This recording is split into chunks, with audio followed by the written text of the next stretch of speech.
Welcome back, everybody, to another episode of The House List. My name is Peter Agostin. I'm the host and the producer of this show. It's my weekly podcast, The House List. Just like the guest list. If this is your first time listening because of my illustrious guest, then thank you so much. If you like this episode, please subscribe on iTunes. You can subscribe on SoundCloud or the Stitcher app, Google Play, however you may listen to podcasts or check out podcasts. You can go that way. I try to do these once a week, and I hope you guys dig them. So this particular episode, I'm very excited about because it's with none other than the drummer of the original hip-hop band Stetsasonic, my man Bobby Simmons. And we had an amazing conversation. It was so cool. He was very accommodating, came through the crib. He's been very busy because the guy, now, of course, many people associate him and know him from his work with the iconic, groundbreaking, trend-setting hip-hop band, Stetsasonic. You know, I think some people, their go-to is the Roots if you're the next generation over, but there would be no Roots if there was no Stetsasonic. And there probably wouldn't be as much of a presence of live bands in hip-hop if there wasn't Stetsasonic to have blazed that trail, the proverbial trail, and set that trend early on and make it relatable to a hip-hop audience. I mean, and this is a group that only released 3 albums, but those 3 I think still resonate to this day, especially in New York City, but all over the world, really. But Bobby also has been doing a bunch of stuff lately. He's got a show, and this is something he's been doing for a while too. But I thought this was fascinating. It was kind of the catalyst for me reaching out and trying to have him on here. But he also hosts and interviews artists and personalities on his own show, which is on FRP Live. So check that out. You gotta check that out. That's FRP live.tv. But I've been seeing that Bobby's been doing this. It's called the Bobby Simmons Show. It's a talk show. He's interviewing singers, actors, actresses. But so I wanted to get into that because he has a long history of doing that on New York television. But so many stories and so much context when we talk about Stetsasonic and the history of Stetsasonic, which, of course, as a hip-hop fan and participant and just someone that just loves and lives that genre of music, I'm a gigantic Stetsasonic fan. It's necessary, required listening. And if you might not be hip to them at all, which is a treat if you've never listened to them before. They have, like I said before, they released just 3 albums. All of them, in my opinion, are essential, especially the first 2. On Fire came out in '86. In Full Gear came out in 1988. And their final, as of now at least, full-length album, Blood, Sweat, and No Tears, came out in '91.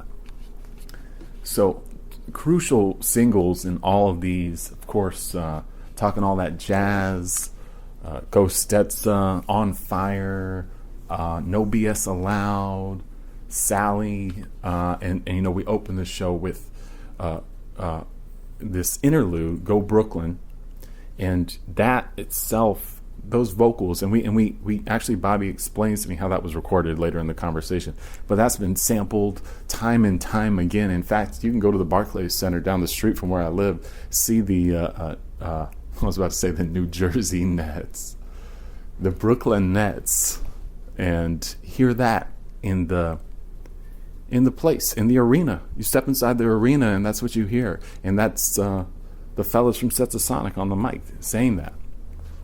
So yeah, I'm super excited to get into this conversation. We talk about a lot and we try to get it all in there, and I hope you guys really dig it. This is definitely for true hip-hop fans, and Bobby has such a charismatic personality too, and is just such a funny and engaging guy that you could talk about anything with him, and it's enthralling. So we get into it. We talk about his career too in cable access in New York City, He had a long-running show called Flavor Videos, much like in the lineage of a Ralph McDaniels, who many New Yorkers would know too, but more so as like a comedy sketch show, one-man show, stand-up, but with music videos. So since I didn't get that, I grew up in Virginia, so I didn't get to see that until much later in life, or see clips of it, because he did it for years, and the shows were long. They were 6-hour long shows, 6-hour plus, and so he breaks that all down, and I think that's a great kind of connector to what he's doing with his current show on frplive.tv. So definitely seek that out, check it out. It's dope. He interviews a lot of cool artists, funk, hip hop, R&B, soul singers, actors, comedians. So seek that out too. I just wanted to plug that for Bobby. I wanted to help get the word out on that one. So definitely check that out. And without further ado, here, check out my conversation with the one and only Bobby Simmons, the drummer, live drummer of Stetsasonic, the original hip hop band. I can't even stress that anymore. So let's get into this. Enjoy, only here on the House List. Obviously, the go-to as like a hip hop fan, and we've worked together, is through Stetsasonic. Right. But as the years have gone by, because I'm not a native New Yorker, I've been here for quite a while, but I grew up in Virginia. So what? I thought you was a native New Yorker. Really? Yeah, I grew up. Fool me. Is that so? Over the years, I've been kind of getting, just online, really, and through social media and stuff, I've been seeing some of the Flavor Video stuff, and kind of picking up on that you have this other career, really, as like a video personality and a show host. So I was trying to figure out a way to kind of tie these things together too, because they're two kind of separate careers in a way, obviously. Right. But as like I guess a child of the '80s, like my first real, and growing up in sort of a small town in Virginia too, my first real impression of Stetsasonic was through music videos. Right. And both with Talking All That Jazz, but there was two really impressionable ones for me through the final album. Those two videos being final album. Where we at today, boy? It's the final. Well, no, actually, more appropriately, like the last record that you guys put out. So. That being No BS Allowed, and Speaking of a Girl Named Susie. Yeah. What else we did? We did Speaking of a Girl Named Susie, No BS Allowed. We actually did a song that I produced for that last album that Red Alert, DJ Red Alert used to really play a lot. And it was called Peace. It was actually a B-side. See, my whole thing was, after all of us and me having a relationship with Prince and the New Power Generation in the very early 90s. Yeah, that's right. I forgot about that. Yeah, because Tony Mosley, who was actually the rapper in New Power Generation, who did the Get Off records with Prince and stuff. Right. We all became friends. And I was on this kick of like, because Stetsasonic, we recorded so many tracks that we couldn't put them on the album. So I said, I'm a big fan of what Prince used to do. He used to do B-sides. Of course, yeah. You know what I'm saying? That was not on the album, and that was one of the songs. It was actually on the So Let the Fun Begin single, which was the third single off that Blood, Sweat, No Tears album. And it's a song called Peace on it that we should have really targeted that as a single instead of So Let the Fun Begin. But because of the relationship we had with Tommy Boy Records and the success of De La Soul, they wanted commercial status type of record. But for anybody who's a hip-hop fan, you can definitely go back and find it and get that, because it's a classic that DJ Red Alert used to kill. He never played the main single. He played, like, as we call it, the B-side. Right. You had a kind of going a little further back, though, but you had like a relationship with Red Alert because you were a DJ, too. Right. Latin Quarter DJ, right. I used to DJ at the Latin Quarters, the legendary Latin Quarters Club.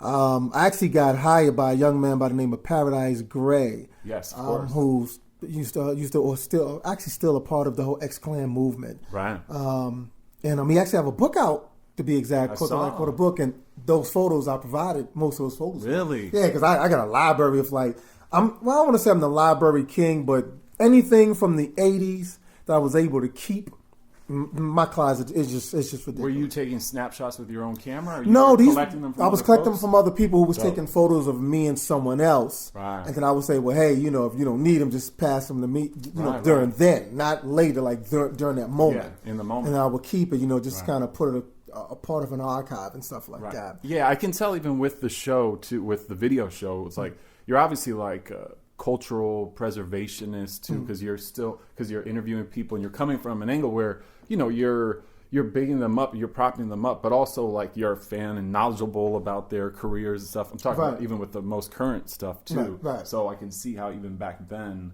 and you've also been like we were talking about our Stetsasonic show that was in 2008. That was really through me and you. I think we really were the ones that brought it all together and keeping that sort of loyalty to Stetsasonic alive too. Right. Yeah, I mean, going back to Stetsasonic, one thing about us is that even today in this day and age, we still do performances. Every now we don't pick our performances. We kind of let the promoters pick it because we're a band. We're actually a live band, and so we kind of let them pick when they want us and when they want to see this band thing, because we don't really do track dates, Of course. The last time we actually did a track date was in 1987. Wow. We haven't done track dates since then. Right. We literally was like, if this is what we're going to have people identify us as, then we're going to have to, convince promoters. Well, later on we had to convince promoters. Russell Simmons, who was our manager back then, didn't have to convince promoters. It was like, this is what they are. This is the original hip-hop band. Exactly. Right. So, but today we have to convince promoters that, you wouldn't ask Quest to bring the Roots in and it's just thought. Right. You know what I'm saying? You would be like, well, the Roots is not really, and I can say this, without it being any problem. The Roots is not a hip-hop band. They're not. And even Quest will admit to that. Even in his interviews, when he does interviews, he'll tell interviewers, like, we've read it in magazines, or even when I speak to him, like, he tells them, no, Stetsasonic is literally the hip-hop band. And we appreciate it because, he kind of understand the history of the way hip-hop and rap music was going before, the Roots. So we appreciate it. But even when you look at the Roots, you realize they're not a hip-hop band. They're actually, even when they first came out, they actually were a band that just had thought as a rapper. Yeah, that's a better way to frame it. Right, exactly. But, but we damn sure appreciate the work that they've done, and even the last time we got together with the Roots, we did this hardcover book. It's called Hip Hop Immortal, and it's a photo of us and the Roots in a lineup with our hands up. Because the guy who did the book, he wanted to capture because he haven't heard of any other act that was called the Hip Hop Band. The only band you can connect to Stetsasonic was the Roots. And he said, this would be real cool if I can get you guys. And this is with the original Roots, not the Roots you see on David Letterman. This is with the original guys. Right. And you'll see a picture of us. It's like a real big photo because there's so many of us. They had to make when you open the book, the book is like, and it's all of us with our hands in the air and the lineup and stuff. So it's pretty cool. So with your involvement with Stet, really, it started first as a live in the live show in a club, right? It wasn't like created in a recording studio. Right? No. That actually was Daddy-O's idea. The brainchild of Stetsasonic is really Daddy-O and Delight. Delight more or less, but Daddy-O kind of started looking at things. He wanted this band, this group that he's going to put together to be a little bit different than what he was seeing Dougie Fresh them doing, seeing what the Fat Boys was doing, seeing what all these other cats of our peers were doing. Right. And if we was going to compete with them, we had to figure out, well, what's going to make people go, because back in the days of rap music, when you saw each rap group, you had a moment with each one of them. That's why rap music was so beautiful then. Not to disrespect the artists today, but the artists today don't give audience a moment to go, they just give them a moment to just like, well, let me hear the song and let me go crazy over the song. Exactly. You have to remember, when we was doing our stuff, we literally had to perform songs like Just Say Stet, and even go Stetsa to an audience that never even heard it. You know what I'm saying? Like, before it got on record and before Tommy Boy released it, we had to go to certain clubs and do like straight from we had to do the performance. Right. And that first impression really it starts with people seeing for the first time on stage. Exactly. Right. So, it was a bit different for us. So Daddy-O actually had this idea of, he kind of went and picked how he wanted his band to look. And everybody was picked, including Prince Paul. They got Prince Paul, seeing him DJing at an event in Long Island, and they liked what he was doing, and then kind of handpicked him and said, we want you to be a part of our group.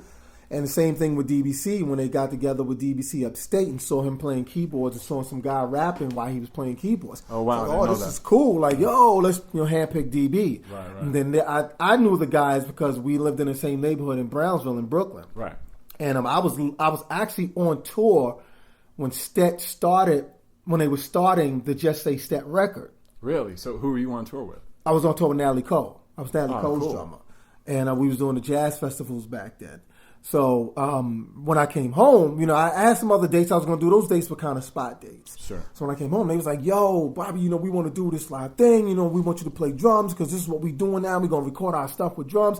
Because Just Say Stet is a Linn drum machine. It's not a live drum. Yeah. So I said, hey, clue me in. I had no clue that this was going to mean anything.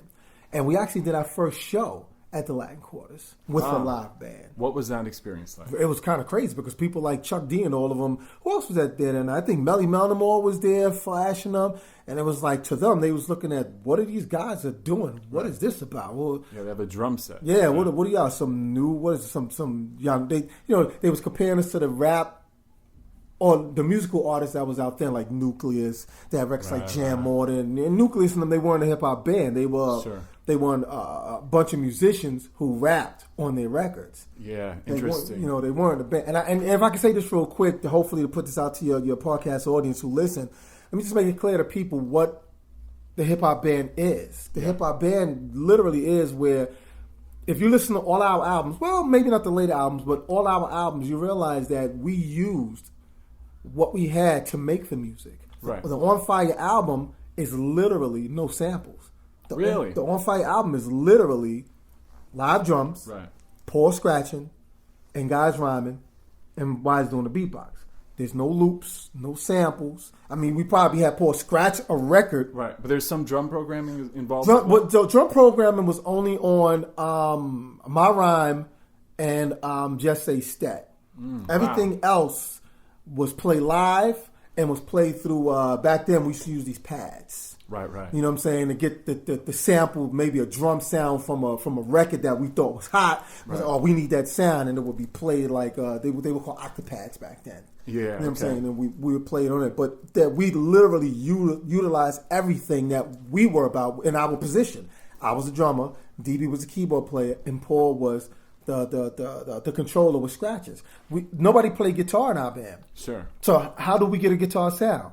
Paul, find a guitar on a record. Right. And Paul would scratch. He would scratch that, and he was that would be him. He's the guitar, and I would play on top of that, and DB will find a bass line. So how do you establish as an ensemble? Are you doing do you do the arrangement as a group, or does it start with just a drum line, or is it that Daddy-O is writing these songs and comes in with an idea? I mean, obviously this is a while ago, but do you remember basically what the process I remember very clearly. I mean, a lot of that stuff was done as a group thing because of the fact, the one thing that we always love to do is we love to jam. We'll get inside a rehearsal room and we'll just be making noise. Right. And when we making noise, we'll find something like, oh, that's crazy if somebody stopped. Let's say like I'm playing drums, but DB's playing bass and Paul's just scratching crazy. So right now we just jamming and making noise. Sure. But if DB stopped, and I'm still playing, Paul's doing something, and they go, oh, that's dope. So we found our edge, how we can break down our music and build it up, and we would find our way. So most of the stuff was done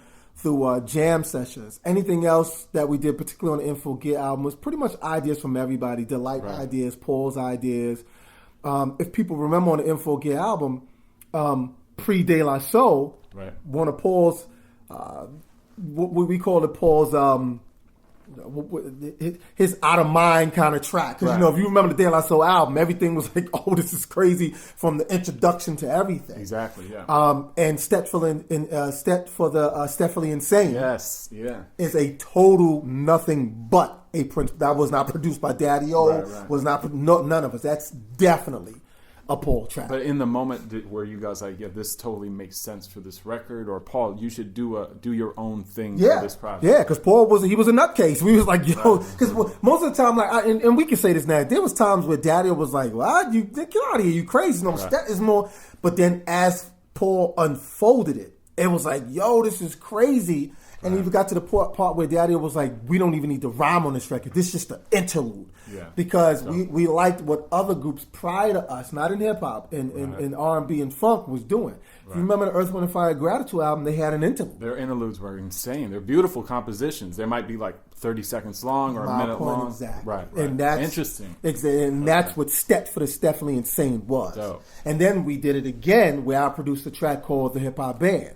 Yes. On a Blood, Sweat, No Tears. Yeah. Where it's just us playing and Paul scratching and, and DB doing the bass line. Yeah. You know what I'm saying? So it's like, we was thinking of our peers who we grew up admiring, and we said, well, we're going to do this thing called hip hop. We have to incorporate what we learned from them, but definitely make it different than what they were doing. It's like your interpretation. Exactly. Like, obviously, and some time has elapsed. Especially with Blood, Sweat, and No Tears. I mean, this is like, it's the beginning of the 90s, too. You guys have probably evolved as performers, too, after being the third album. Because you are credited as, like, you produced a good chunk of that record, too. Yeah. Well, since we talking and this is your podcast show, lay it on me. I might as well tell you the truth. 1990 was the worst year for Stetsasonic. Really? It was the worst because, well, what the hell? Tell the story the way it is, right? Please, yeah. At that time, Tom Silverman was a great negotiator at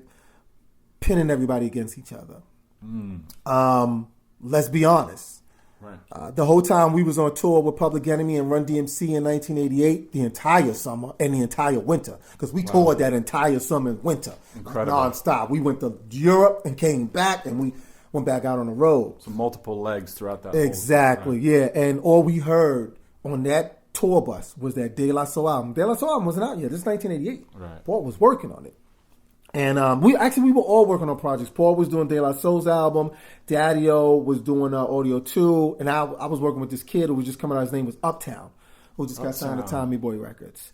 He was actually a cousin of Mace. And he did a record called Dope on Plastic. Yes, of course. Right, I produced that. Did you? Yeah. So I didn't know that. Yeah, that was like classic hip hop track. My first, actually, that was my first record I did by myself out of a Step project. Oh, that's incredible. So 1990 was the worst year for us because everybody's ego began to go different places because we watched the success of De La Soul's album, and it kind of put us in, and it happened because Tom put the plan in. Right. Like, oh, well, y'all should let Paul produce the next Stet album because look at what happened with the De La Soul. And it's like, that's your mind. Come on, we're a group. We kind of... Right. So that Blood, Sweat, No Tears album, we barely was in the studio with each other. Oh, interesting. Literally. Right. So I literally, kind of like how me and you worked together when you was putting your event together to do the show. The Stet show. Right. I had to pull everybody together because everybody was working on different projects. Right. Paul was doing Third Base and Big Daddy King. Daddy-O was someplace doing something else. Right. He was even doing TV commercials. He was doing the Polio string cheese commercial. Right. You know what I'm saying? Yeah. And so we was all in our different place. Me and Paul at the time, we was working together. We was doing Living Colors record.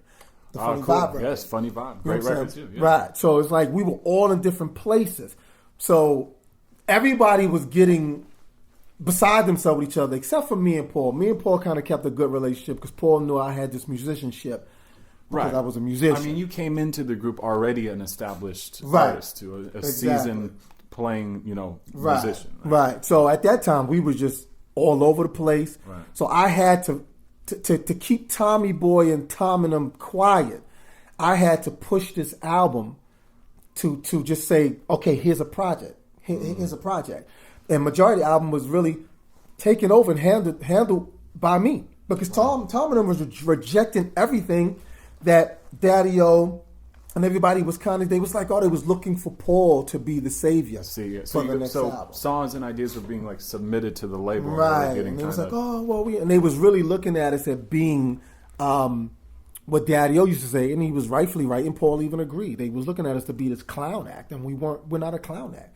What you did with serious that, right? What you did with De La Soul was a whole other thing. The 3 Feet High Rise and calling them the Daisy Age kind of group, which De La Soul and them hated back then, right? To be called Daisy Age. Yeah, and by the second album, they totally rejected that whole persona too. But Tom and them had this thing, and the album took off by itself. So it's like, well, let's work with it. And then they had other gadgets, Tom and them, that they was like, well, if you guys said it's not going to do it, we got other guys that we're going to do it with. So Digital Underground is our Humpty Hump, and they had these things that they were running with, and we weren't going to let them pull us. Right. I will say by default, we almost fell into that slot because we decided to come up with a record called Speaking of a Girl Named Susie. Yes. Now, in the video, we wasn't hoping to be as comical, but we all agreed that we wanted people to know that we had a comical side.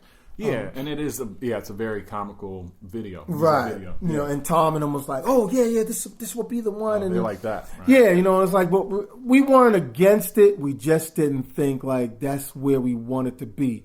But the album was completed. We wanted to roll with it. It was actually the first single, and it got great response that it rushed. I remember it well. Right, that Tom and them wanted to rush the album. And when that single came out, we wasn't finished with the album. Oh, shit. We was still doing shows. We was at the Jack the Rapper conventions. We was just going all over places that it took us away from finishing the album. Right. And if you're on tour for that extensive amount of time, too, leading up to it, then obviously you don't have the same headspace or time than the previous records, too, where you can't really physically all get into the same place. Right, exactly. Time, right? Exactly. And even during that time, Daddy-O pretty much was really the guy who kind of kept things in place. Well, me and him and Delight together, we kind of kept things, but mainly to give credit where credit's due, kind of kept things in place. By the time we got to the third album, everybody's success kind of put them in different places. Right. Oh, well, you know, Paul, he just got a platinum record. Right. And then on top of that, he backed it up with Gas Face. You know what I'm saying? Yeah, it's huge as well. It's like, you know, so Tom and everybody looking at, he's the guy. Let him do the album. And it's like,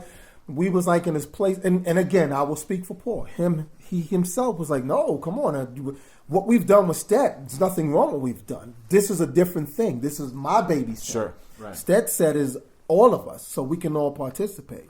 Yeah, absolutely. It's funny, too, going back to Speaking of a Girl Named Susie, if you watch the video and you didn't really listen to the album, like if you listen to the album and without that image of the video, the song itself is about something totally different. You know, the interpretation of the video, because it's like Susie is like a dog or a cat, like in the song, right? So it's a trip because that part of the song isn't included, obviously, in the music video. Right. So, because I just watched it, too, and that totally brought me back, you know, to when I first used to see it, you know, on Ed and Dre and Fat Five Freddy, because it got a lot of burn, too. Oh, yeah. Especially because it was a humorous video, too, so I could see how we get even more.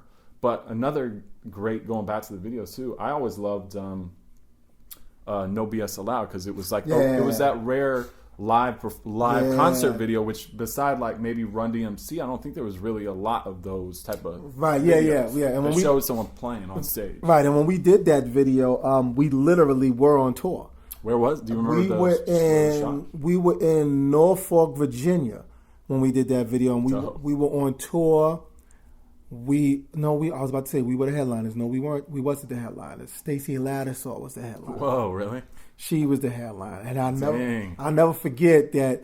I you know, hopefully if I run into her today, I will apologize. Some people were young kids. What happened? Well, I mean, you know, we kind of dissed her too, because she had her band, and her drummer needed a drum kit.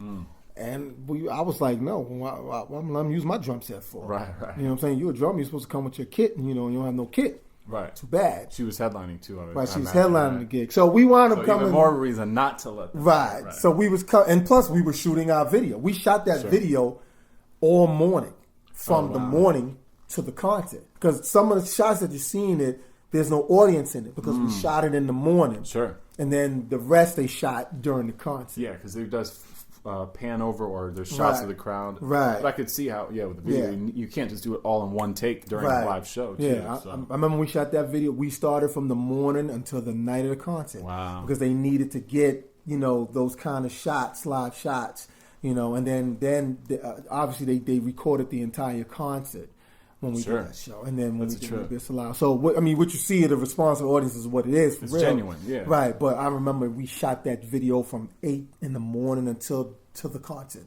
Wow. Because they wanted to get all of that. And then Stacey Lattisaw, her peoples and them wanted to use our, but I mean, at the end we let her use it. Looking back on it, I was like, we was really being snobs. And again, again, we were all at the height of our career. I mean, come on, you talking about me. At the time when we shot that video, me and Daddy-O had just finished doing the Red Hot Chili Peppers records Higher Ground. Really? So and I'm like, so what was your involvement in that one? I'll play drums on that. That's me on drums. That's not Chad. That's not him. That's me. Damn, I didn't know that at all. Yeah, that's me on drums. Yeah, I'll be telling people like, no, come on, man. I mean, he's funky, but he ain't that funky. I literally had to. Actually, I did that record in one take. I remember when Daddy-O called me. He called me. He said, "Yo," he said, "Come down. I'm doing this Red Hot Chili Peppers record. I want you to do it with me," because I had just came off the success with Paul with the Funny Vibe record with Living Color. Yeah, so they caught wind of that, I'm sure. Right, so it's like, when we went in the studio to do it, I never forget, I remember Daddy-O called me. He said, "Yo, we got to go back in the studio, man." I said, "Why?" He said, "Because Flea just called me." I'm like, "Why did Flea call you?" He said he loved the drums. He want to cut the bass over. Wow. You know what I'm saying? So it's like, it's crazy. Like, Flea wanted to cut the bass line over. And again, for your podcast listeners who probably Chili Peppers fans, we're not putting Chili Peppers down. No. Just that this was a time that hip-hop was at a growth. And they were fans of hip-hop. Because we ran into the Red Hot Chili Peppers when we were in London in 1988. Oh, wow. When they were on tour, too. It was us, Public Enemy, Run DMC, Eric B. and Rakim, and we ran into them. They were like, "Oh, we fans of Stetsasonic," and who knew that almost a year and a half later that we would come in connection to work with them on a record, particularly a Stevie Wonder classic. Yes. Higher Ground. Right. You know what I'm saying? So it's kind of... Did you cut that in New York? Yeah, we cut that. We cut that at Green Street Studio, which was downtown. Well, it was a studio where all the rappers recorded. With Green Street Studios. Yeah, famously, I think Pete Rock did all of their stuff. Jamie Staub, I think, was the engineer or something like that. Yeah. Well, we used Chris Shaw. Chris Shaw and Bob were mainly our main engineers, because these guys were recording for people like Billy Joel and Bruce Springsteen, but big rock records. But they were like, we hip hop fans. We want to do trap records. We want to do stat records, and you know what I'm saying. So those guys were big fans of us because they wanted to make big records. Right. You know what I'm saying. And we was like, why you're not to work with a Billy Joel? You should be happy to be mixing this record. Of course they were. Right. But the fantastic records were the hip hop records, the Public Enemy records, and because it gave them creativity to do all these crazy. So stuff. Much more dynamic. Exactly. Too. Yeah. So we had fun, working with those kind of engineers. Yeah. They were really cool. What was your experience with Prince in that period of time? How long did that run for you go? Well, my situation. Well, actually, to kind of go back real quick. In 1988, we were on tour. It was us, Public Enemy, Big Daddy Kane. It was the Public Enemy tour. It was called the Bring the Noise tour. Incredible, yes. And historic tour. Yes, like live man. Video. I remember the live video release of it. Come on, you can't get no better than EPMD, Big Daddy Kane, Jazzy Jeff, Fresh Prince. Then they added Hammer on most of the dates, and they added Easy Enum on the other half of the dates. In certain markets, they added Ice-T and the Rhyme Syndicate. Like when we went to Detroit, and so you were on the lion's share of that tour, right? Oh, that was our tour. They only added Ice. They added Ice-T and Easy and Hammer like when we played Oakland, or when we played the Anaheim Theater in California, or when we played the Joe Louis Arena in Detroit. They added certain acts that were big in that market. Right. So, but the bulk of the tour was Stetsasonic, EPMD, Big Daddy Kane, Public Enemy, Jazz Jeff, Fresh Prince. That was the bulk of that. It was our tour. Right. But when we did that tour, we played Minneapolis. And we played the First Avenue Club, which where Prince and them shot the movie Purple Rain. Of course, still standing to this day. Exactly. I remember we was all excited. Me and Prince Paul, we was excited. Like, oh shoot, this iconic place, the movie Purple Rain. And when we got there, I said, yo, where's that backstage area where Prince go walk down the hallway to the room, and it don't exist. Oh, right. So we're like, yo, where's that? When he get off the stage, in the movie, you watch him get off the stage and he walk down this hallway to go to his dressing room. To sit down, because he's angry. I'm like, where's the hallway? It don't exist. Right. They shot it somewhere totally different. Right. They said the guy who owns the club, he said, no. He said that was a prop studio when they did that. So when you literally get off the stage, the dressing room is literally right there. Right. Like when you get off the stage, it's like you just hit the corner. That's the dressing room. Right. And we're like, yo, boy, the magic of movies. But anyway, but it's still the same stage. No, it's the same venue and everything. Right. But so that night we did two shows. We did a 8:00 show, and then we did a 10:00 show. Dope.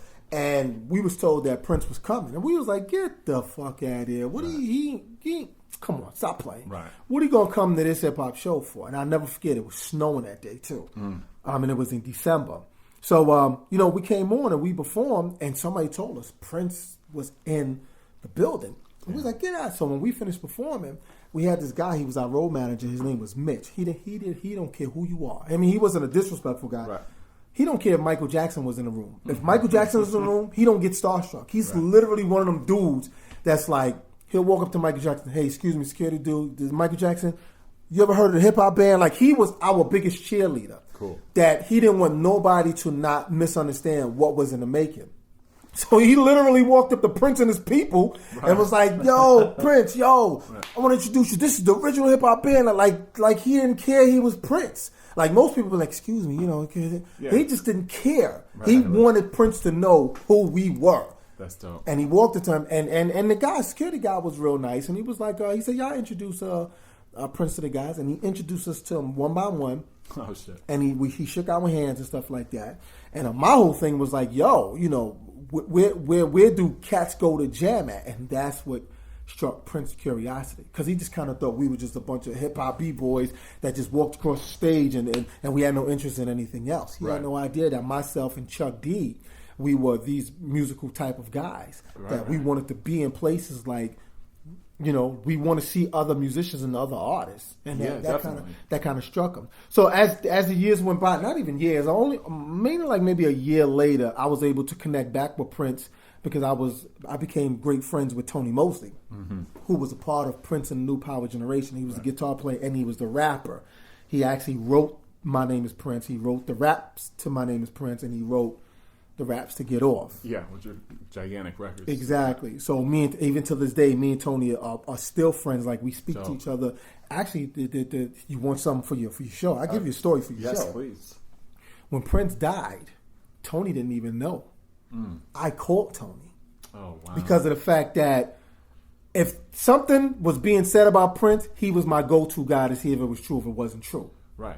So I close. called him. He's in the inner circle. Right. And he works, to this day. They still like that connection as as MPG. So I called him. I said, what's this thing, man? Everybody, this is rumor about your man. He's like, what are you talking? Matter of fact, it's still on my phone, to be exact. The text message. I'm like, what's this? Everybody talking about your boy, your man Prince died, man. He was like, I didn't hear no such thing. Oh, man. I'm like, well, they're saying it. And I said, I'm watching BET right now, and they just announced it. He called me back no more than 60 seconds and said he just got the call. Oh, my God. So I literally put him on, but he didn't have a clue. Right. You know what I'm saying? It's real crazy. So my connection with the whole Prince, and then when Prince came to New York, when they did Radio City Music Hall, I got to watch him and watch some sound check. I'm like, who the hell sound checks from 1:00 in the afternoon until showtime? Cool. Like, that was my first time experiencing watching somebody sound check. Like, when we sound check, we do our sound check 15 minutes. Sure. Yeah. I'm in Radio City Music Hall, sitting in the seat, just, and then he's sound checking from 1:00 to showtime. I'm sure he's doing stuff that he doesn't even perform that night, too, right? Right, he did that, too. He did, and plus Lenny Kravitz was going to be in that show that night, too. So he had to go over songs that he was going to do with Lenny Kravitz. Wow. And Lenny Kravitz wasn't there yet, but he was going over the songs that he was going to do. Like, he was going to do songs from the Dirty Mind album, If You Were Mine, stuff like that. And he was just going, I'm just sitting there just watching this dude like, yo, man, you... And I remember Tony told me, Tony said, yo, this is what it... Like, the band members used to hate him. Not hate him, but because he sound check to him was like, we going over everything. Right. We're not doing this show tonight. We're going to do this show next. I know, but yeah, I mean, that's like part of his genius too. Exactly. That process is probably agonizing for people in the band where they got to work 12 hours straight or something. Exactly. Like that. And I used to always say to myself, give me a job with them. They say you will never take. I said yes I could, because of the fact I'm a drummer and I live to just play all day. Right. You know what I'm saying? So my take on him is maybe different from those guys. I mean, those guys had a fantastic experience with him because those was his musicians. Right. And he knows how to pick good musicians. Oh, you know what I'm saying? Like Sonny the bass player, he idolized Sonny the bass player. But beside Larry Graham, Sonny was like this guy that lived in Minneapolis that Prince was like, oh my goodness, I need you in my band. Right. But Sonny didn't know the grueling work that Prince was going to put put that band through. Sure. So my experience with Prince was a great term. I got to jam with him when he did certain shows, like when he played the Palladium. Like what was no longer the Palladium in New York. Right. When he was doing a beautiful experience, when he was just a symbol. Yeah. I got the pleasure just like, yo, Tony was like, yo, sit in, B. And I'm like, come on, y'all. For the show? Yeah, when he would do these jam sessions. Right. After the show. Oh, dope. Right. And you talking about 4 o'clock in the morning. Right. Like, who does a concert and then jam at 4 o'clock in the morning, man? Yeah. Like, this is unheard of. Yeah. You know what I'm saying? So people like us got to experience that, or people who was in that circle will vouch the story with me. Like, who? And we're talking about Prince will finish the show at 1 o'clock, and the band be playing someplace. Like, he makes the band go play somewhere, and he said, I'll be there in a little bit. And you would think he's going to show up 1:30, 2 o'clock. No, he walks in the room for like 10 minutes after 4 a.m. in the morning. Oh, my God. Ready to play to an audience. And it's like... Right. And he welcomes everybody to jam, whether it's a tambourine or whether, you on the bongos or you on the percussion. Like, he welcomed that. And that was one of my greatest experiences. And I have to say thanks to Tony for that, because mine and his friendship kind of gave me a connection with him and the rest of the band members. That's so dope. Yeah, and it's so interesting, too, because I could see how Prince would lock in with a musician like you, where you kind of, your frame of reference isn't strictly to hip-hop. Right. He obviously had like a kind of a unique relationship with hip hop. And early in his career, he kind of dissed it a little bit too. Right, but he took also, again, that was my point of when I said when we first met him at the first album when we was on tour. Why was he coming to our hip hop show? Because he had a love for Chuck D. He loved Public Enemy. Dope. Come on. Even on his musicology album, he said, if it ain't Chuck D or Jam Master, he loved Run DMC and them. He loved those guys. He loved the fact that we were artful. He loved the fact that what we did with our music, it was so diverse. It wasn't just your mediocre, just like, what is it? It was like, what are you guys doing to the music? And even though you're using a James Brown record, but it don't sound like it because you broke it down. How did you guys? And that was his way of figuring out how he can be a part of it as well without taking too much, but being creative at what he does. Right. And that was his introduction to it. He loved Public Enemy. He loved Chuck D. Actually, Chuck D spent more time with him than I did. You know what I'm saying? Because he loved the matter of fact, what am I talking about? No, I take that back. Dougie spent more time with Prince. Really? Than it was. Yeah, because anytime Prince was doing a show, he would call Dougie.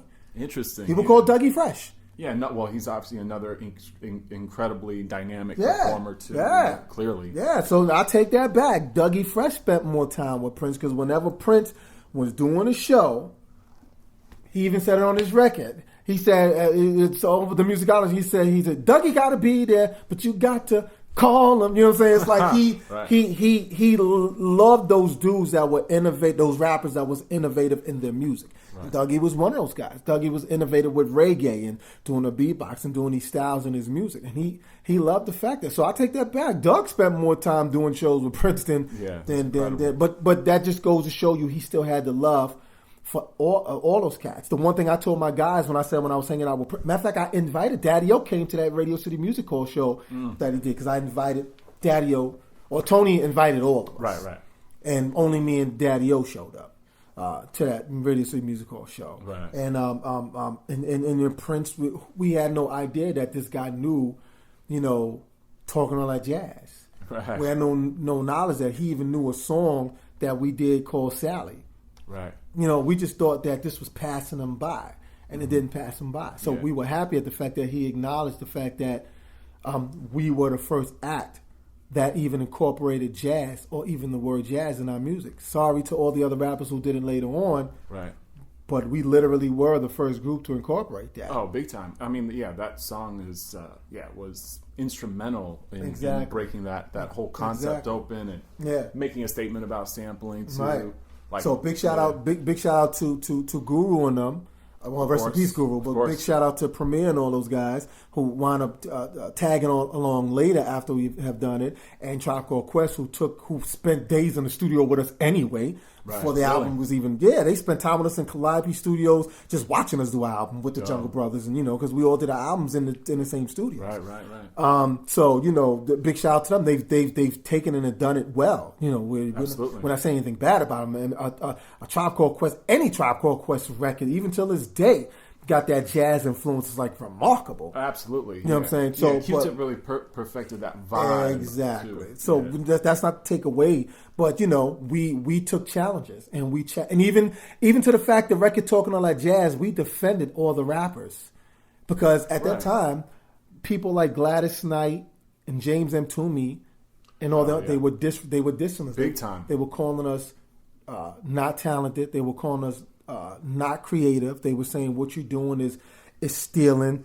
You're not creative in your work. M. Toomey took a lot of shots at hip hop back then. He did. And what's so funny is that him and Daddy are the best of friends. Oh shit! Really? You know what I'm saying? But that record got sparked because we did a radio interview with them, and right after we left that radio interview, Daddy on the Light went directly in the studio, and that song was written. Wow. Like literally. We finally got a story that we heard old guys back in the days tell how they made their record. Right. We finally got a record that tells that same story. Because after we left that radio station interview feeling angry that these guys was dissing us, that they went right in the studio and recorded. Awesome. And the record starts off with here's how it started. Heard you on the radio, talking about rap, saying all that crap. About how and for me, I had a huge, I still do today, I had a huge crush on Gladys Knight. But to hear Gladys Knight say, but you guys, it's not really music, and I understand how I was getting pissed at her. Sure. Like, come on, I got a love Jones for you. But we were young.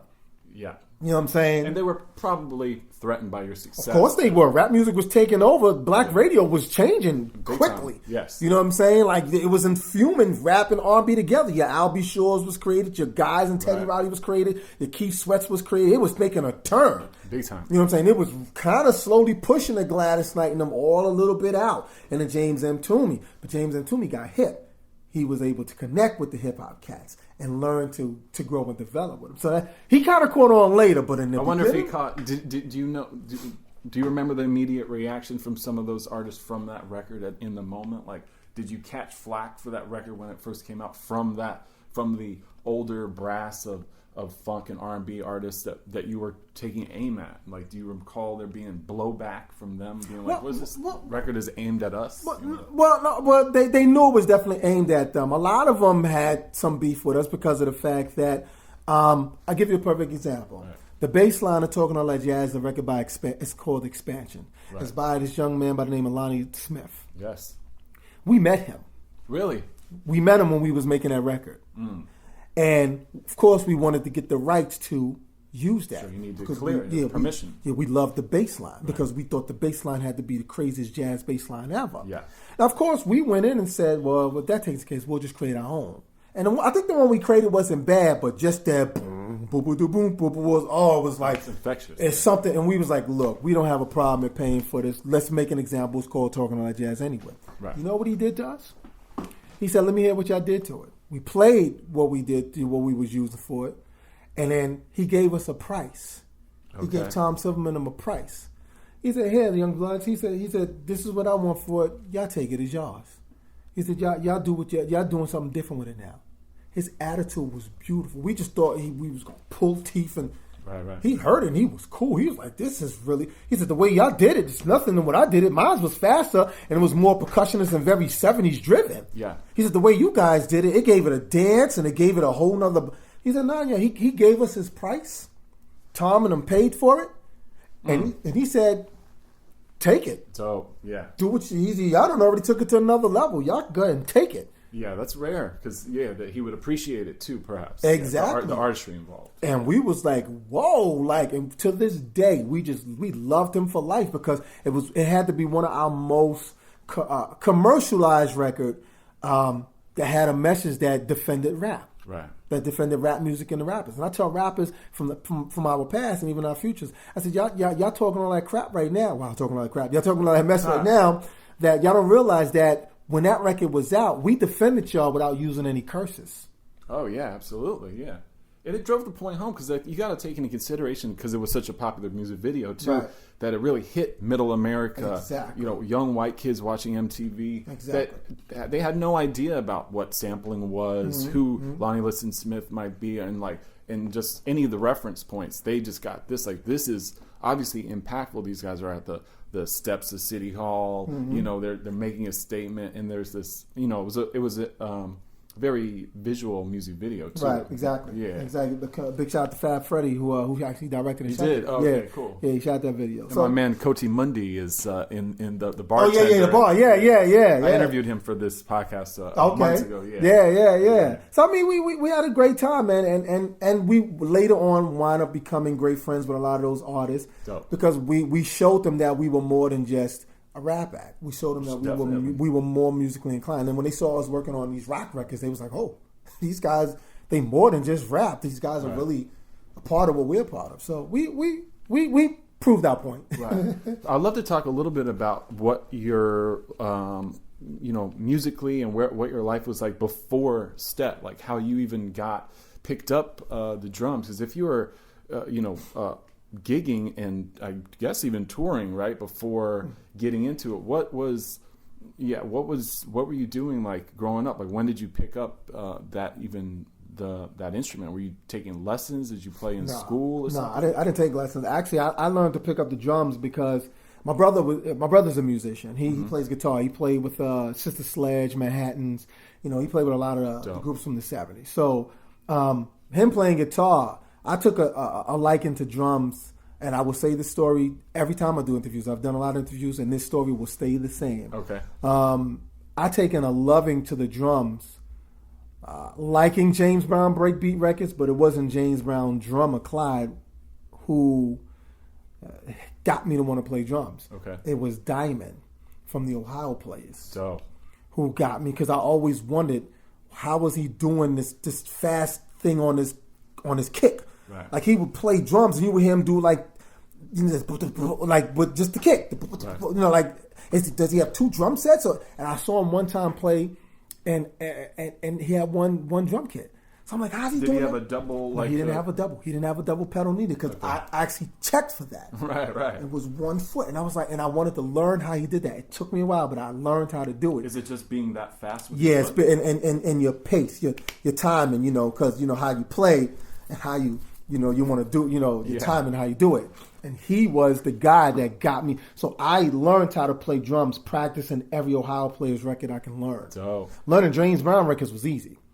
Yeah. I mean, that's a little more straightforward in a way. Yeah, but still, Clyde is a hard drummer. Right. Anybody say they could play funky drum is lying. No. So it's a hard record to pattern to learn. But maybe the Ohio Players is a tougher read as far as like obviously your ear picked up on something that was a little more baried into it. Yeah, and just the embodiment of what they were doing. Like, and it wasn't even the hit records that drew me. It wasn't Fire or Roller Coasters. It was songs like Fop.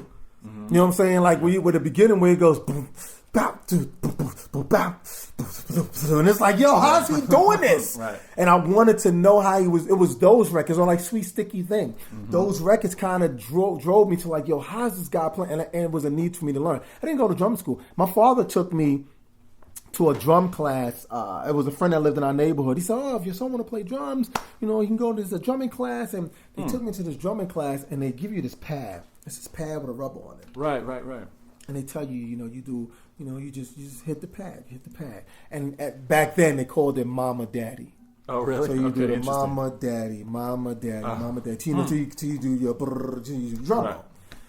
So, I mean, I went to this class. I spent an hour in there, and after I did it, and I showed them that I can do it. So okay, well, good, but that's how you got to practice. You go home, you practice that, and then. So keep doing Mama Daddy. I'm like, but I already got the Mama Daddy. I don't want to do this no more. Can I get to, Yeah. I ain't never go back.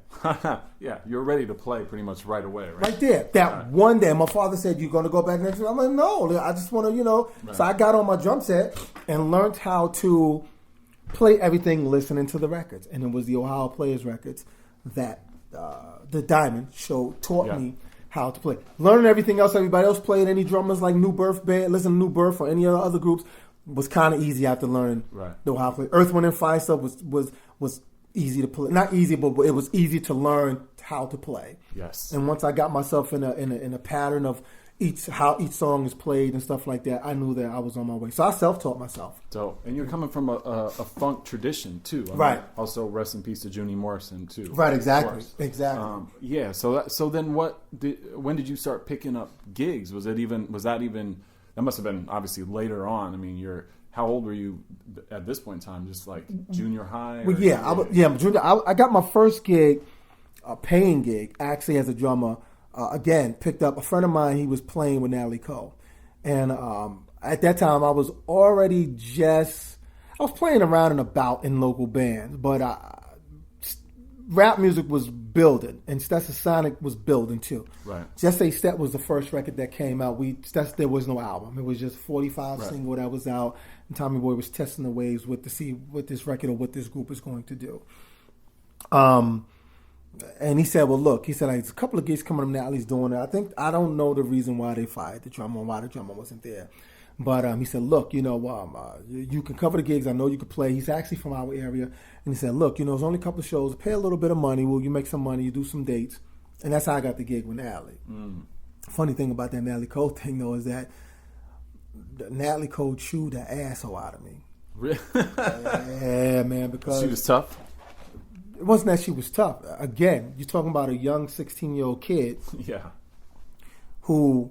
My group, Stetsasonic, we was getting ready to come out with a record. Rap music was the thing. Yeah. Who cares about Natalie Cole? Right. That was my attitude, right. Which was a wrong attitude. Because the first thing was, that's Nat King Cole's daughter. That's the first thing. Right. Second thing is, this is the 80s. So she had hits prior to Pink Cadillac and everything else she was doing later on. Right. So don't misunderstand who you in the press is with. But you're 16 years old, Yeah. man. Who cares, man? Run DMC is hot right now. Russell's thinking about managing Stetsasonic. Tommy Boy is preparing a Stetsasonic album on fire. Yeah, huge. Come on, man. We getting ready. Natalie Cole ain't gonna beat. It ain't gonna matter at this. That was my whole attitude. Sure.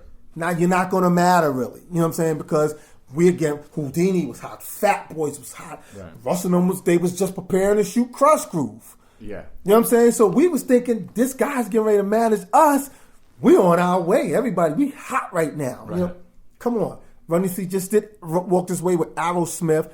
We on our way. We got the guy who's the spit. So my attitude with Natalie Cole was like, and I think I played one of her songs the wrong way. Not the wrong way. I played it where I thought give it a little hip hop feel. Right. You know what I'm saying? Because this is where we getting ready to go. Yeah.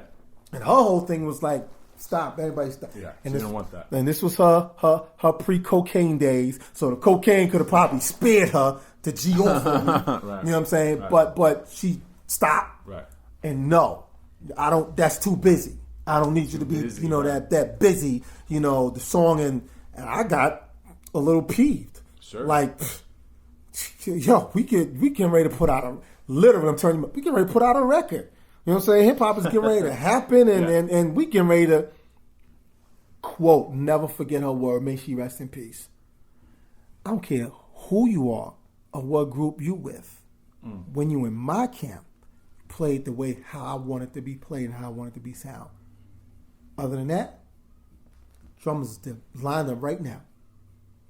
Obviously, I did the gig, but then after that, I ain't never get the call back. Because it was like... Right.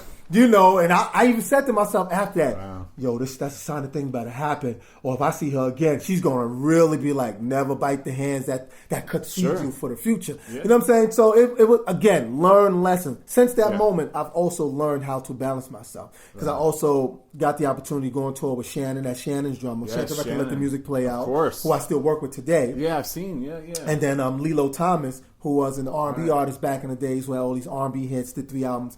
Took me on tour with them too. Now, mind you, while I was in Stetsasonic, when we had a break, I was touring with them. So you were playing with Shannon back then, too. So Let the Music Play was still a gigantic record, too. I actually played with Shannon when I never got the call back from Natalie Cole. That was the next. You were able to jump over. Right, you know what I'm saying? So and it was cool because we were of the same age group and peers. You know what I'm saying? Freestyle music was and hip hop was breaking in. So it was like, okay, this is our thing. So we good. But still, I took the attitude of that never look at anybody at. And I had to remind myself what I had talked like that to Diamond of Ohio players, or what I had talked like that to somebody who I was a fan of that time. So I caught myself later on and realized that, wow, but the experience was great. Right. And so that was my beginning stages way into Stetsasonic. Incredible. Yeah, I could talk about stories about that for days. I love hearing about that shit, man. But I know also, too, you don't have a ton of time, so I'd love to talk a little bit about the video stuff because you now because this is also in a lineage of there's like a certain history with like music video shows in New York City, cable access in New York City. Hip hop music video shows in New York City, of course, Ralph McDaniels, and then and even in a more kind of underground cult way, Star and Buck Wild, started in cable access. I'm huge fans of both of theirs, and I'm also a child of music videos. I love music videos from back in the day, and I've directed some. And so when does this happen for you? And can you break down even just like like what channel this was, or how you even broke into that? Because this is all post Stetsasonic, right? Right. When I got into television, this was during our crazy phase of the Blessed with No Tears album, and we seemed like we was all going in separate directions. Right. It was at a time where we had one more album to do for Tommy Boy. Oh, after Blessed with No Tears. Unfortunately, because Tommy Boy and Stetsasonic, we couldn't come to an agreement of the plan and the change. We decided to say, well, you won't get an album if there's no group. So we didn't break up because we didn't like each other. We just broke up that we wasn't planning to give Tommy Boy another album. Damn, so somehow the squeeze from the label had, did that. They wanted to get us different producers to produce the album, to give us different sounds. Right. And that wasn't happening. So, I'm going to come back to the TV thing. So seeing the success of the Gravediggers later on, of course, what made you think that we can let other people produce us when we still can produce ourselves and just create that album? So that was that problem. So at the process of doing that, I actually caught the television bug by a friend. Her name was Rosie G. She was hosting her own local television show. And we were a guest on that show promoting and speaking of a girl named Susie Record. Cool. A year later, her producer called me and said, hey, look, Rosie got into a car accident. Would you like to come in and cover, for hosting until she come back? I said, sure, no problem. You pay me, sure, I'll come through. So he definitely looked out for me. I hosted, I think, 3 episodes. The one episode, and what's funny, I still have all these episodes on tape. Dope. I kept every show I did on videotape. Incredible. The person who I had to interview for her because she was in the hospital was D Nice. D Nice was a guest on the show, and because I knew D Nice, it was easy to interview him. This wasn't even a problem. Yeah, sure. So, and after I did it, she came back. He called me I think maybe a week. I think we was out on the road. We did a couple of spot dates some places, and then we were in Canada, and I came back. And he called me and he said, look, people really liked your energy of what you did with the D Nice thing. How would you like to co-host a show with the Girl Row? It's like, sure, if it's some way of getting into it. So I got into television through a guy by the name of Jack Windorf, who called me to do this local show. He was like the producer. He was a producer of the show, yeah. So after that, he wound up not doing the show anymore. After I did a couple episodes with them. What channel? What was this? Was on a local. This was on a local station. This was the PBS channels for Brooklyn or for all of New York City. This was for all of New York City. This was a PBS that had Channel 13. Channel 13. Channel the same 31 that Rob McDaniel used to be on. Then they had all these other channels, 54, 35, and then they wound up connecting with Manhattan Cable. So what happened was after the show got shut down, he decided to move to Miami, Florida. The guy who owned the television station wanted to get into the music business. Okay. And he said, well, look, I remember you used to host a show with Jack. He said, I'm interested in doing a music program. Or would you be interested in doing your own show? So I told him, yeah, if you let me be at control of it. So, of course, he gave me total control. But I remember his stick was, you do the show if you promote. He had psychic readers. He had these psychic readers, right. And he said, if you promote my psychic readers, you can have the freedom to do what you want. Funny thing about it was that it wasn't until Salt from Salt and Pepper.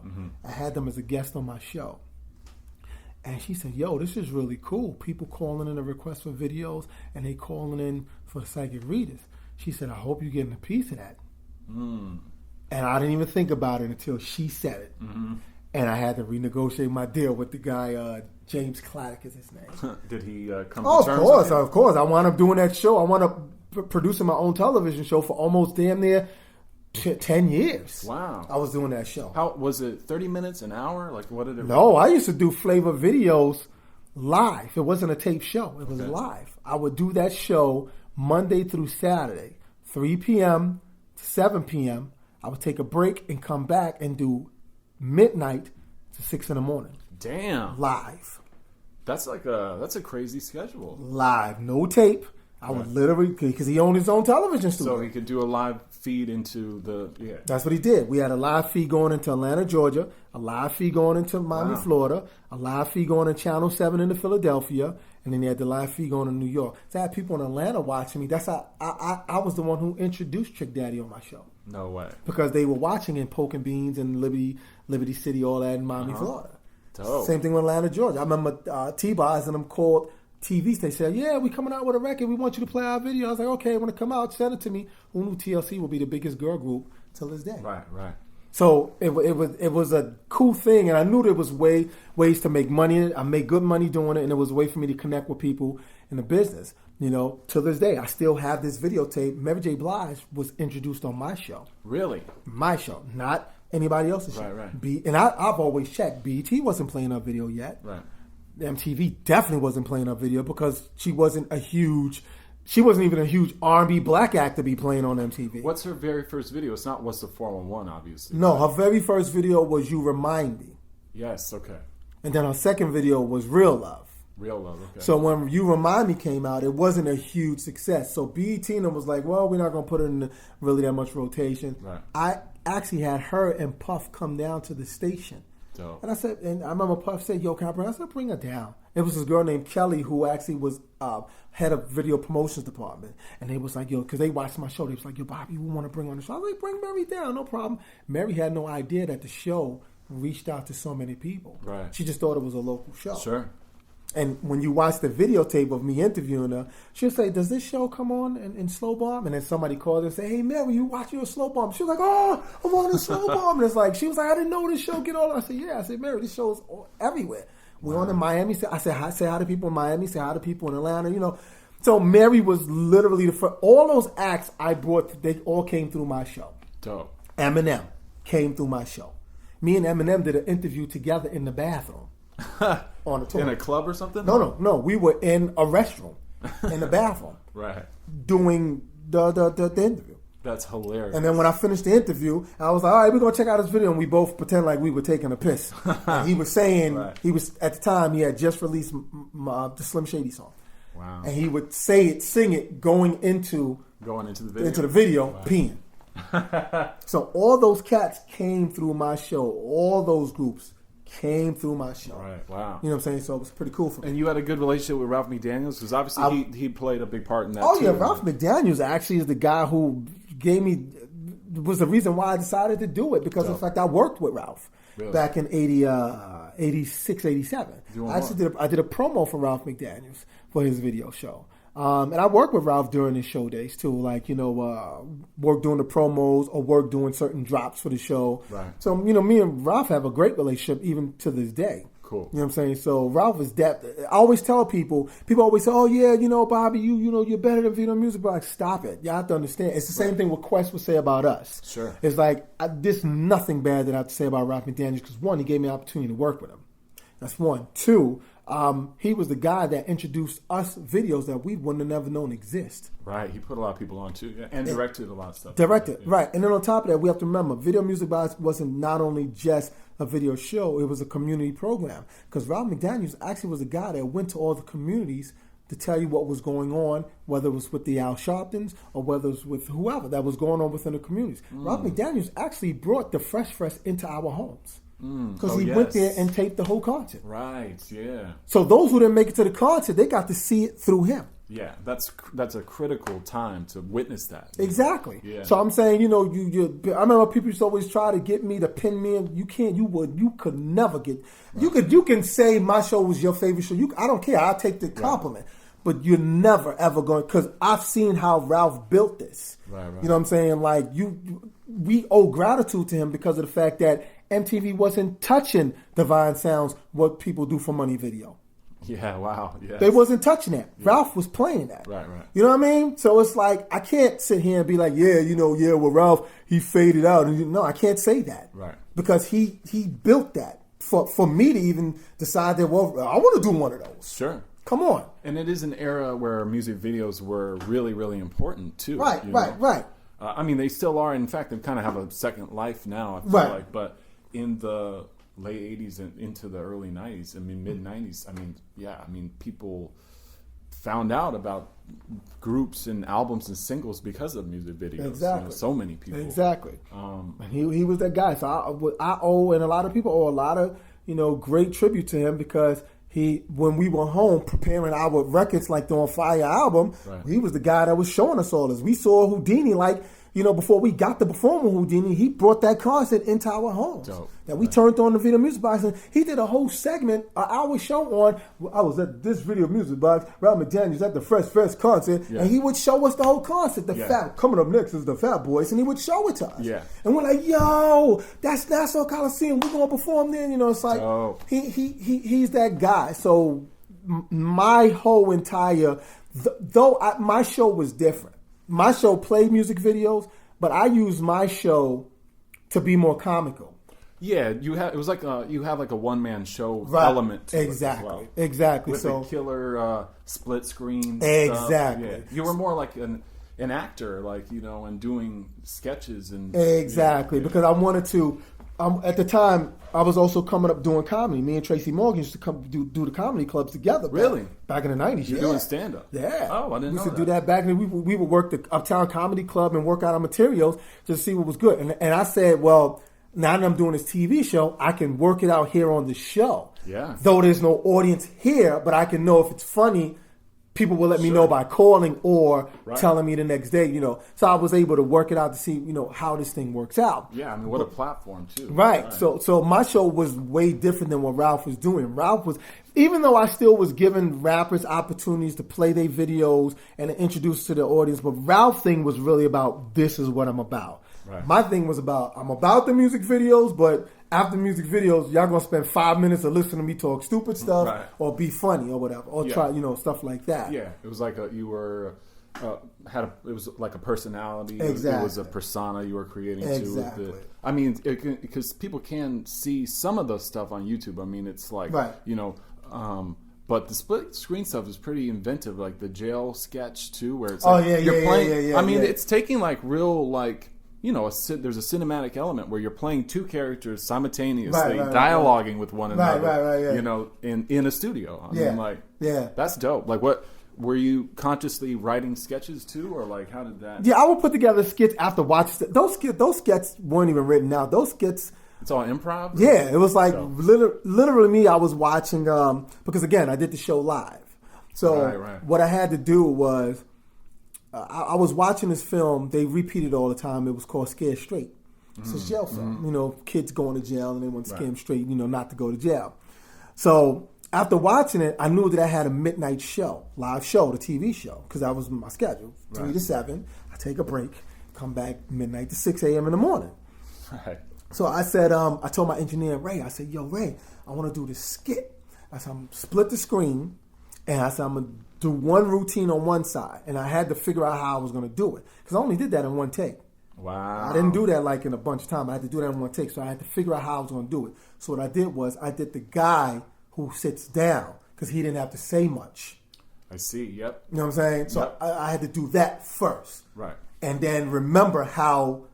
And look at, you didn't see me looking at, because there was a monitor that showed me what he was doing. Dope. I can't see it in front of me. Sure. But I can see it on a monitor like when I'm talking, so I know when he's getting ready to move. Very cool. Then I can go, don't move, and and then it looked like, oh shoot, how you know he's going to move? I knew it because I had already planned it out watching it on the monitor, what he's going to do. So I knew how to play that routine out. Yeah, because it's 5+ minutes or something. That's a long improv piece. Especially to do it back to back. Right. So I did that in one take, just to cut it. And then when I look back at it, I see mistakes, but no one would see it because it just looks crazy. You know what I'm saying? So I said, no, leave it the way it is. And we aired it that night. And that became people's classic skit for my show. And so would you replay it? I would replay it, because I needed something to. Again, the show was really mainly about me working out my routines and being more of a personality, comedic personality.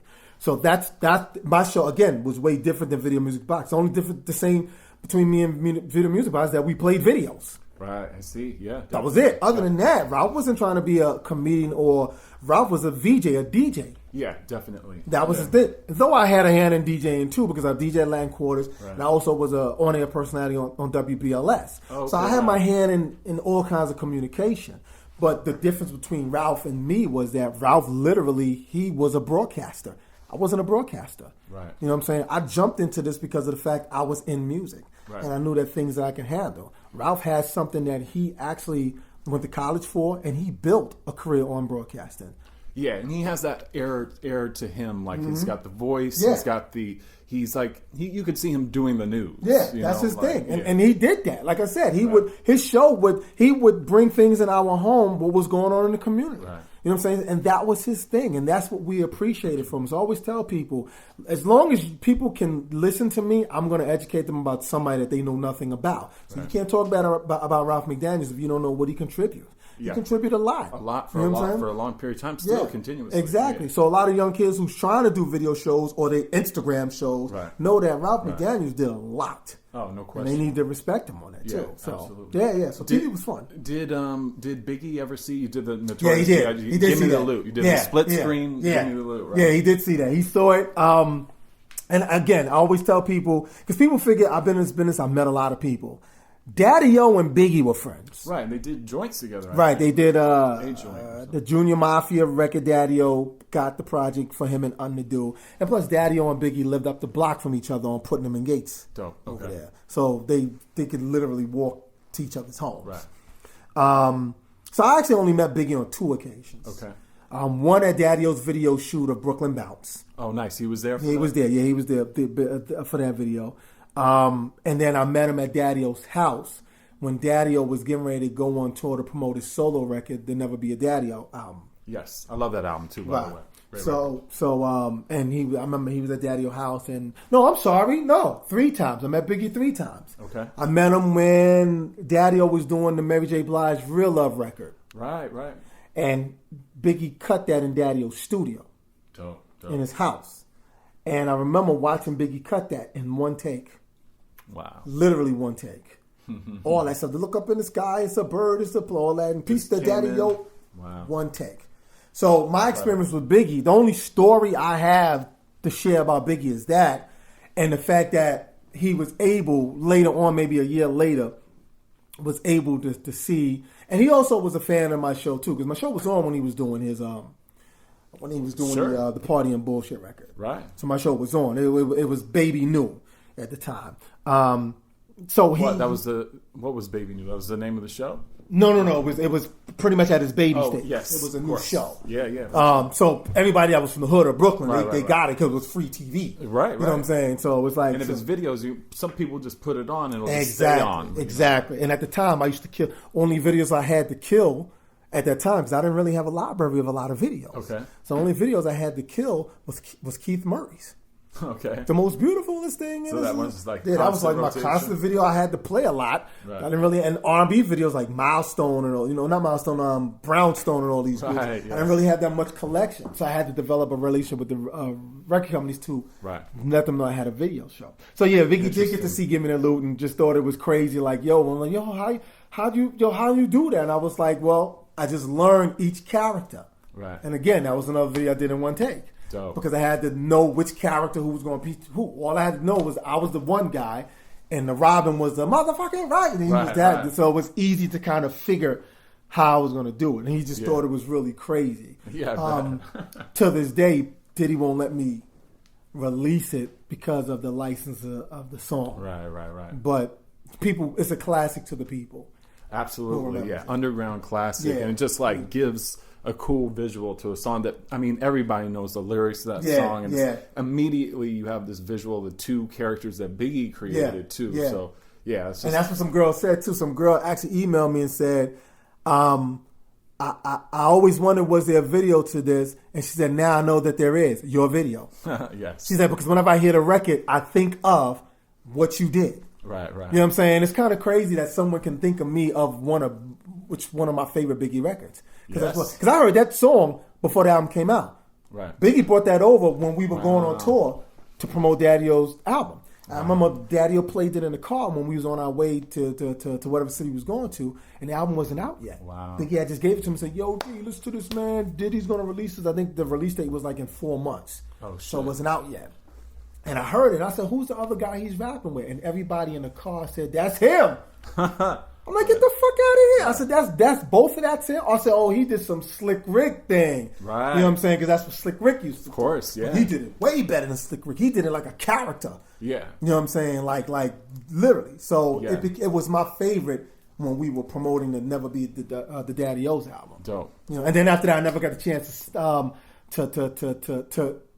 really tell him that it was my favorite. I just told him that I liked the whole album. Yeah, I mean, and to do a tribute in that video, I would like to think he would pick up on that too. I didn't tell him it was my favorite because of the fact I love Warning too.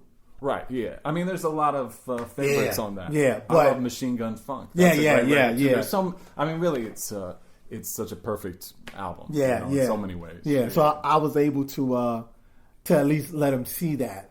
You know, before his timely, passing and stuff like that. But he thought it was like, how you do that? It was like, it was easy. Yeah. You know what I'm saying? Like, I just had to learn what you did and visualize the character as if you was going to shoot a music video. Right.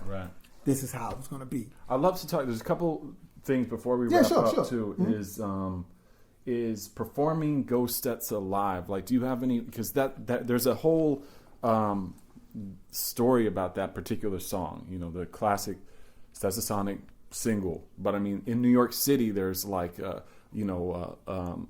lure about that track because in its heyday, as far as like when it was being played in clubs, it was like this notorious song where people would get robbed in the middle of the song. Yeah. Which is true. Especially when Brooklyn guys would go to clubs in Manhattan or the Bronx or wherever. Mm-hmm.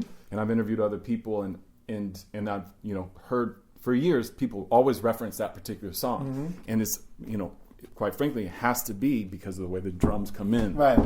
Like, what's your recollection of just that track? Because it's a notorious song when it comes to Stetsasonic, but it's like transcends the group to a certain point. Yeah. Well, the one thing that we noticed is that Brooklyn cats, and we are Brooklyn dudes, well, except for Prince Paul. Prince Paul's Long Island, but he's across the street. One thing about us, we always liked things that was hard and gritty. Harlem dudes was more smooth. They was like, they dressed up and we smooth cats. Right. Everybody had their ways that we kind of thought was fly. But Brooklyn cats, we were hard and grimy. We were in the trenches. That was our thing. Right. So we needed something that was in the trenches kind of record.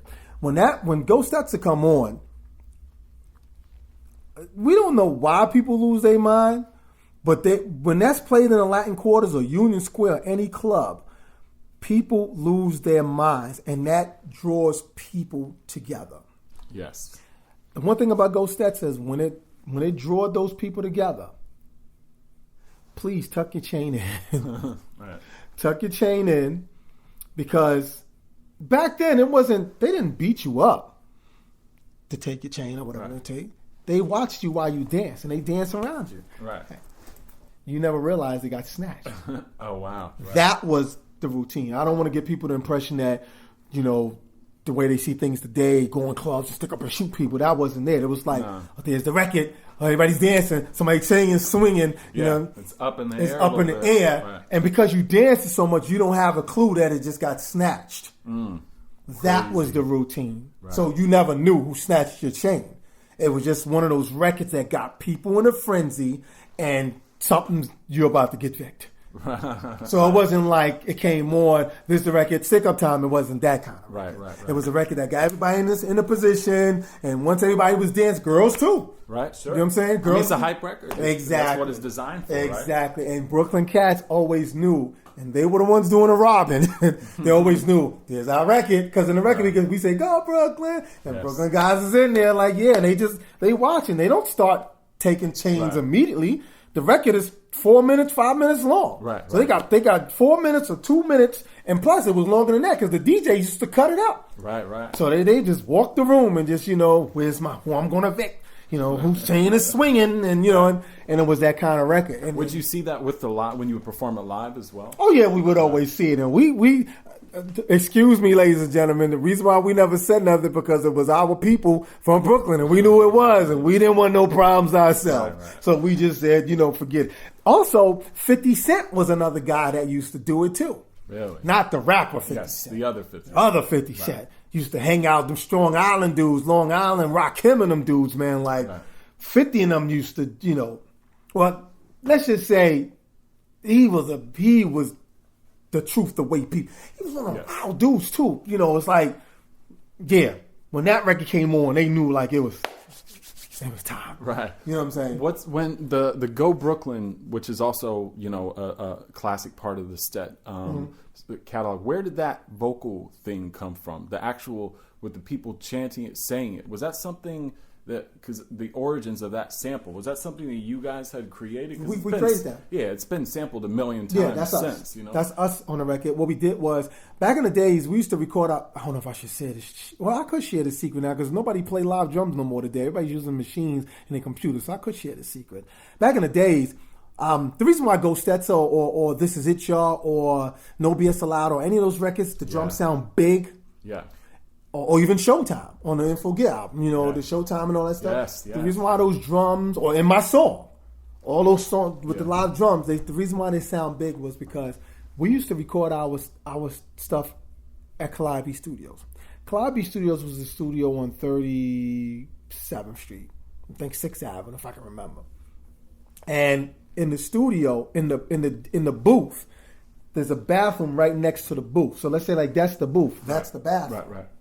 So what we used to do is, when I used to cut live drums, the engineer would put the microphone in the bathroom, leave the bathroom door open, and then mic my drum set up, and then he would have two ambient sounds. He would have the mic'd up set, and then the bathroom sound. Right. So that's why you got that that big ambient sound. Yeah, it gives that natural echo or resonance. Exactly. Because it's bouncing off the wall and the bathroom coming out, right? That's how we used to cut our live drums. Dope. And that's how we cut the Go Brooklyn. We would put the mic in the bathroom, and we would stand and go Brooklyn. So we won't even be near the mic. We would just be standing here, and the mic be there, and we'd be like, Go Brooklyn. And that's how we did Go Brooklyn. Dope. You know what I'm saying, on the record. So that.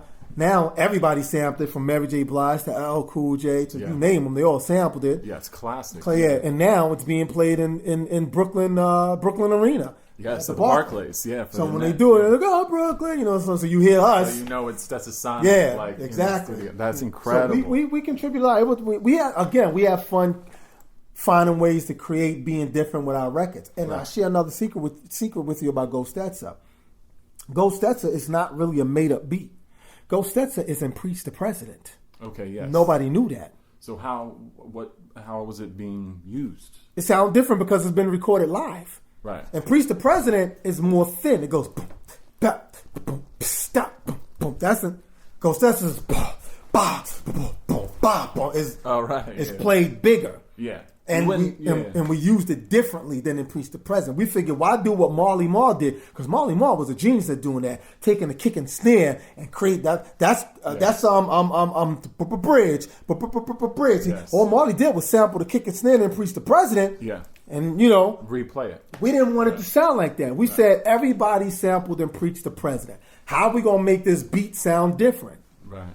There you go. Dope. So when you hear Go Stetsa, you would never know what's in Preach the President. Yeah, no, I never thought. I thought when you said that, you meant that you guys sampled it and chopped it. No. You're replaying That's it. replaying it. It's just got that bigger. It's got a bigger sound, and that was Daddy-O's dream. Was, why should we sample Funky Drummer? Play it, Bobby.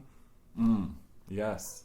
Why should we have to sample it for? Well, yeah, and you're the original hip hop band. I mean, exactly. It's a band. Even Joe Tex Papa Was 2 record that Granddaddy IU used. That boom, ba, boom, boom, Daddy-O, when we did This Is It, y'all, Daddy-O was like, why sample it? Play it, Bobby. So when you hear that This Is It, y'all, bam, bam, bam, bam, boom, boom, bam. Right. That's all loud. Why should we sample it? You can play it, Bobby. Yeah. And that was his dream of creating this hip hop band. We don't have to sample it. we can play it. Right. So people won't identify it with the record unless we tell them. Yeah, I mean, I had no idea. So it's like, a lot of people didn't have no idea that was Increase the President. Because when you hear Go Stetson, you hear Increase the President, you go, I don't hear Increase the President. Sure, yeah. Because we didn't want it to sound like Increase the President. Right. The beat is, the pattern is Increase the President. Yeah. You know what I'm saying?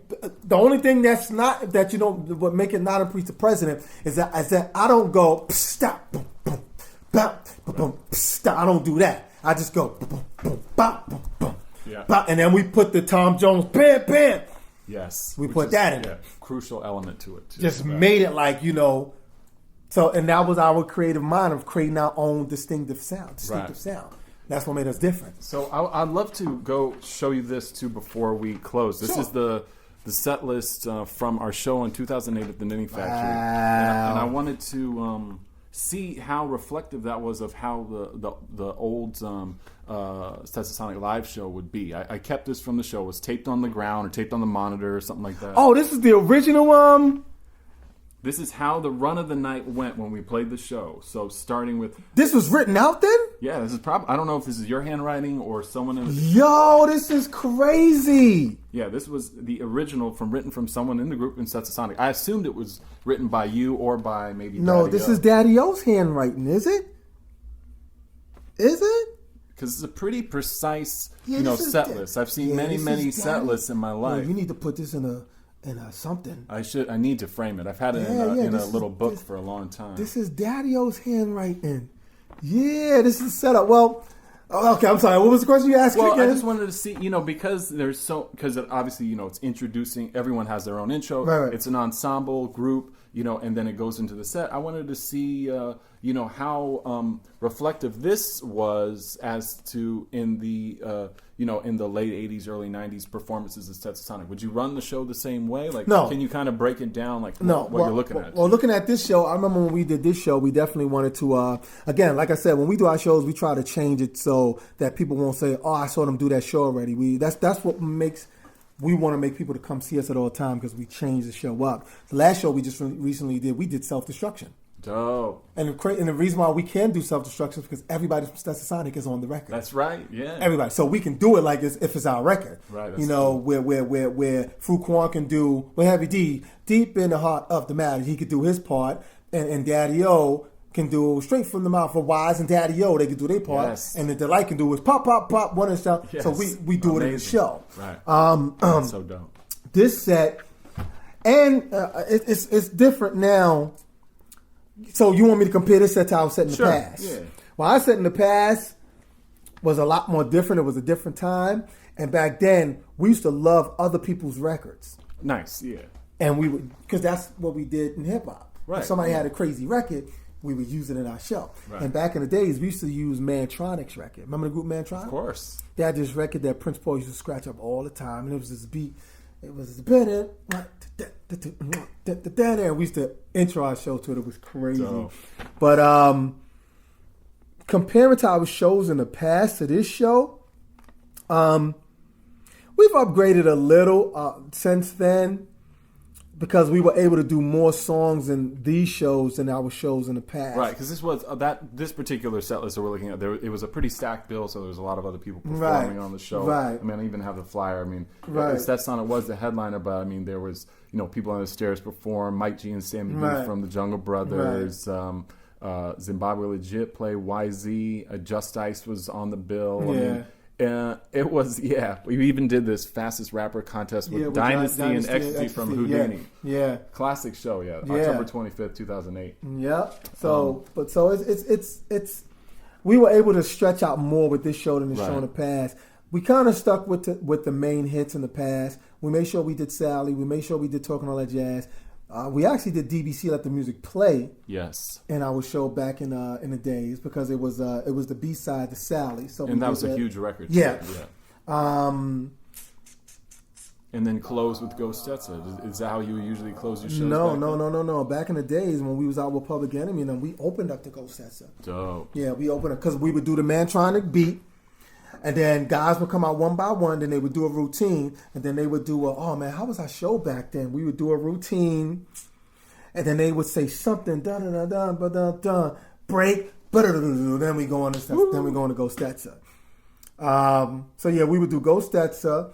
We would do. We always did Sally last though, because it was our biggest concert closer. Right. We would do DBC Let the Music Play.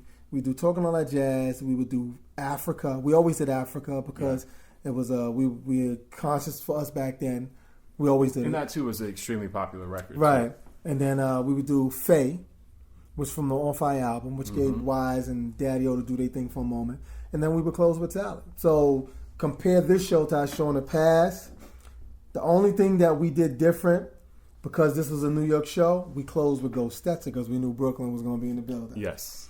So that was the only difference that we did with this show. And we haven't done Just Say Stet in a while. So the show you did with us, it was our first time doing Just Say Stet. The only difference is we didn't do it to the Just Say Stet beat. We did it to the Lil Wayne record.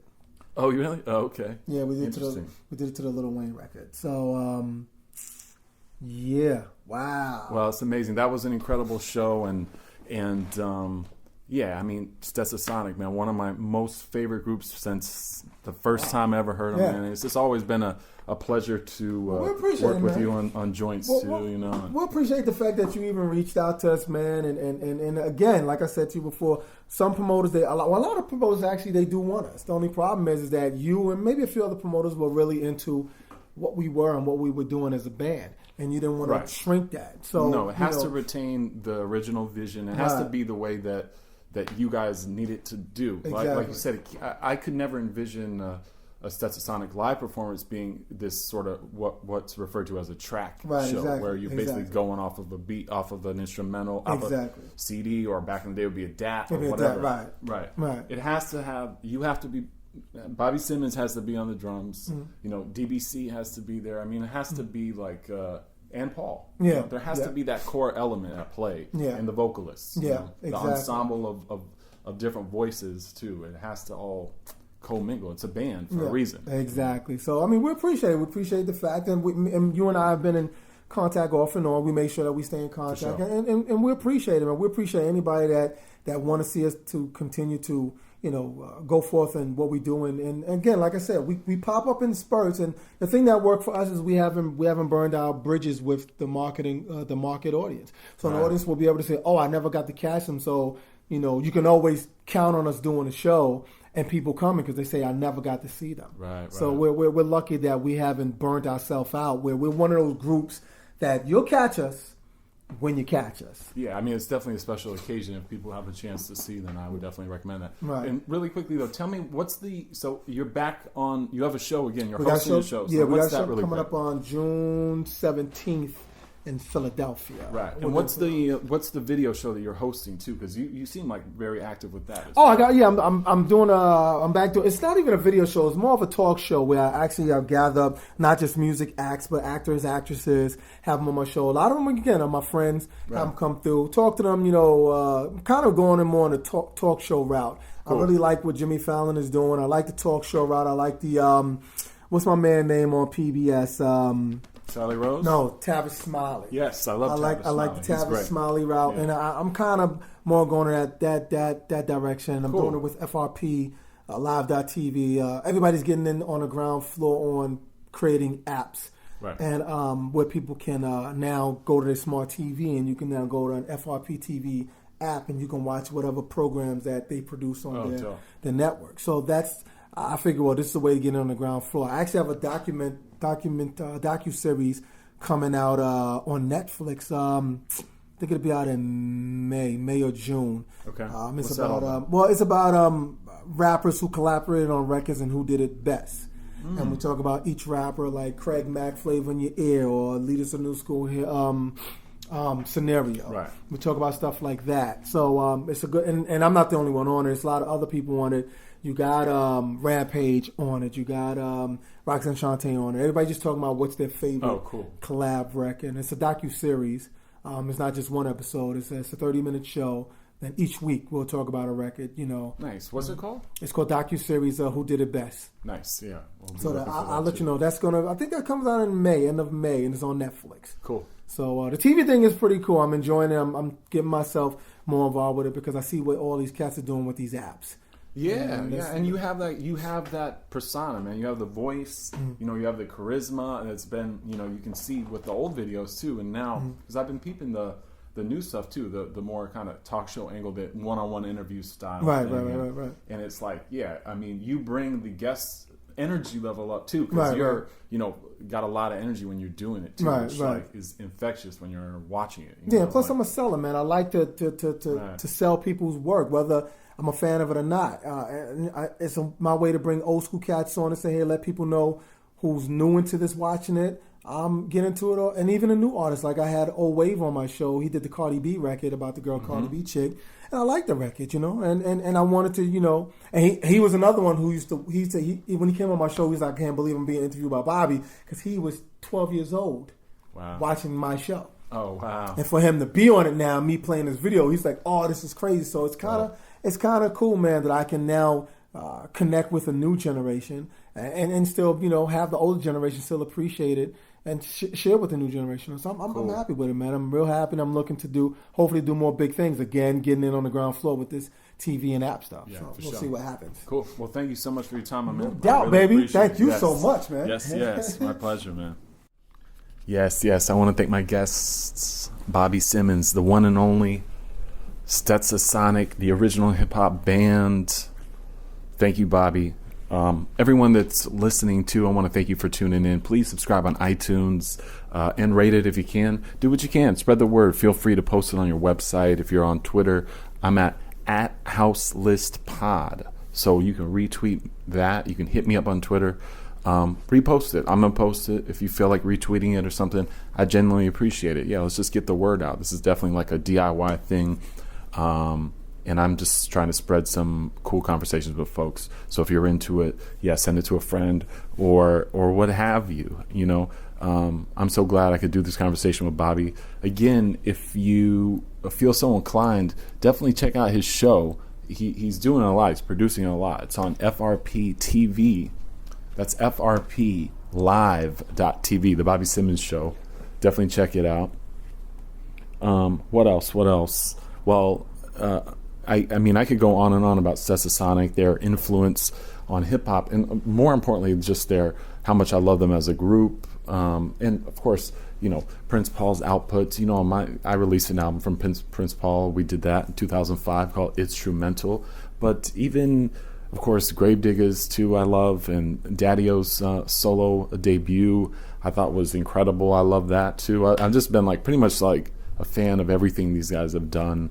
And the chemistry as a group, as an ensemble on those 3 albums, each and every one I really like, and I like for, you know, they all have sort of different, coming from different angles slightly, but there's so many songs. I mean, the album cuts and the singles, they're all so incredible. So I'm going to end the show with, of course, one of their most famous songs. Now, you know, people might associate that with Talking All That Jazz, which is an incredible song. I mean, the message and everything in that story about with M2May and everything, that was so crucial at the time it came out.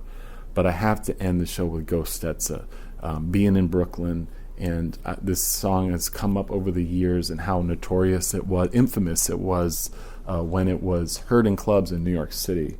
But you take Ghost Stetsa, or really any of those songs, especially from the first 2 albums, and put them up pound for pound with the classics, if you will, of that era, the timeless hip-hop gems and treasures. I'm talking about like My Adidas, Rock the Bells, Criminal Minded, you know, Stet is right in there, Ego Trippin', LaToya, Bring the Noise. I mean, I could go on and on. I'm talking about 86, 87, and on, you know, that mid to late 80s era of particularly like a New York hip hop too. And Stetsasonic played such an incredible role in that. So if you haven't had a chance to really check out those albums, or if this might remind you to, then by all means, if you're a fan like me, it's always a treat to go back to those. And I love playing those out. They just hit so hard. The drums are incredible. The combination of Prince Paul and Bobby on percussion too, with a mix of those samples. It's like, I just love that chemistry. And all the MCs in it too. I could go on and on. I'm just a fan. I'm ahead. And that is for sure. Plus Bobby's stories about Biggie and Prince and just the group. I could have asked him a million other questions, but I'm so glad to have what I did with him. So, and I hope you guys appreciate it too. So thank you. This episode rather is edited. I probably could have used him to edit that out, but I'm gonna leave it in. Is edited and engineered by my man CJ Stewart, as is every episode. Again, subscribe on iTunes. If you listen to podcasts on the Stitcher app, thank you. You can check us out there. If you prefer to listen to it online on a website, check us out at soundcloud.com/TheHouseListPodcast. Yeah, you can subscribe there as well. So, just listen and get the word out, like I said before. But with no further ado, I'm going to end the show with this joint right here. Classic, infamous song, hard-hitting, just perfect hip-hop music right here. All right, y'all, thank you so much, and I'll see you guys next time. Peace, y'all.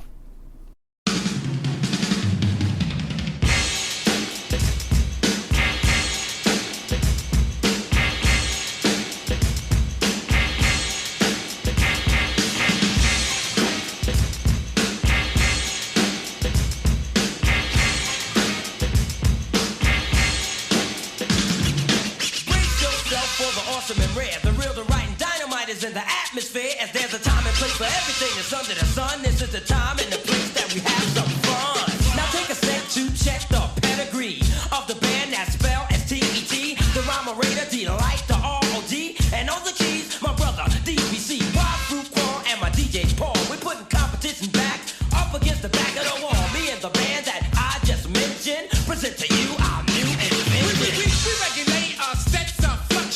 So deaf, listen to the structure. Formulate your own, but please don't touch her. Good looking out, and we thank you very much. Heed this style on the court, will nut ya. Fight to the end, I bet we'll bust ya up.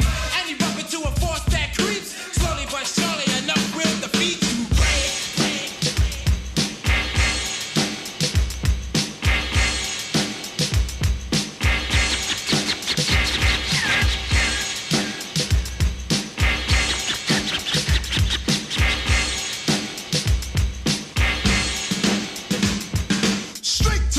With a hip-hop band of America, London, and even Japan. And you surely will admit by being a fan, nobody else does it like we can. To battle us is truly a gamble. Our excellence is proven by example. The ladies smile while the body's on shampoo. Back off, but this you can't handle. The rhythm, homeboy, is definitely ringing. The beats and rhymes are the chords that are tingling. So grab your girl, let's start the jam. For at the helm is a band chords in demand.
deliverance is mean but smooth. Stands out like a winner at your favorite tune. All tension is released upon the call of the beat as you rock along to a funky treat.